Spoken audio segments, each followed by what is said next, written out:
Boss Jharkhand dynamite Ishan Kishan విధ్వంసం చేసేశాడు boss. ఒకే ఓవర్లో ప్రతి బంతిని బౌండరీకి తరలించేశాడు. అది ఎవరి బౌలింగ్లో?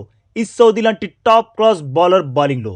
అదేం కొట్టుడు బాస్, మామూలు కొట్టుడు కాదది, చితక్ కొట్టేశాడు. అవును బాస్, 11th ఓవర్ పూర్తయ్యాక టీమిండియా స్కోర్ 112. 12th ఓవర్ వేయడానికి వచ్చిన ఈ సౌదీ ఫస్ట్ బంతి వైడ్ వేశాడు. ఆ తర్వాత నుండి బౌండరీల మోత మోగించాడు boss Ishan Kishan. First legal బంతి నుండి మొదలైన ఆ మోత 6వ బంతి వరకు సాగింది.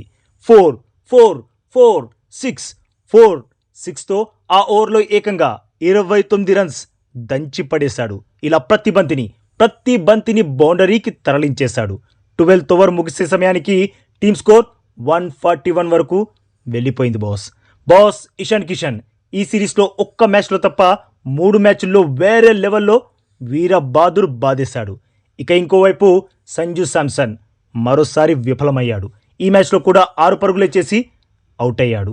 ఈ సిరీస్లో 5 మ్యాచ్ల్లో అట్టర్ ఫ్లాప్ అయ్యాడు సంజు శాంసన్. బట్ ఇషాన్ కిషన్ మాత్రం దుమ్ము దులిపేస్తున్నాడు బాస్. మీకు ఒక స్టన్నింగ్ స్టాట్స్ చెప్పనా బాస్? సంజు 4th T20 వదిలేస్తే మిగిలిన 4 మ్యాచ్ల్లో చేసిన మొత్తం స్కోర్ కంటే ఇషాన్ ఒకే ఓవర్లో కొట్టిన స్కోరే ఎక్కువ. సంజు 4 మ్యాచ్లు కలిపి 26 పరుగులు చేస్తే ఇషాన్ ఒకే ఓవర్లో 29 రన్స్ దంచి పడేశాడు. అయితే ఇక్కడ T20 వరల్డ్ కప్లో ఫస్ట్ చాయిస్ ఆఫ్ వికెట్ కీపర్గా సంజు శాంసన్ని తీసుకున్నారు. బట్ సంజు మాత్రం వరుసగా విఫలం అవుతూనే ఉన్నాడు. అదే సమయంలో ఇషాన్ కిషన్ మాత్రం బ్యాట్తో వీర విహారం చేసేస్తున్నాడు. మరి T20 వరల్డ్ కప్లో టీమిండియా వికెట్ కీపర్గా ఎవరు బరిలోకి దిగాలి? బ్యాట్తో బీభత్సం చేస్తున్న ఇషాన్ కిషనా, లేదంటే బ్యాట్తో ఏమాత్రం ఇంపాక్ట్ చూపించలేకపోతున్న సంజు శాంసనా? మీ ఓటు ఎవరికి? తప్పకుండా కామెంట్ చేయండి బాస్.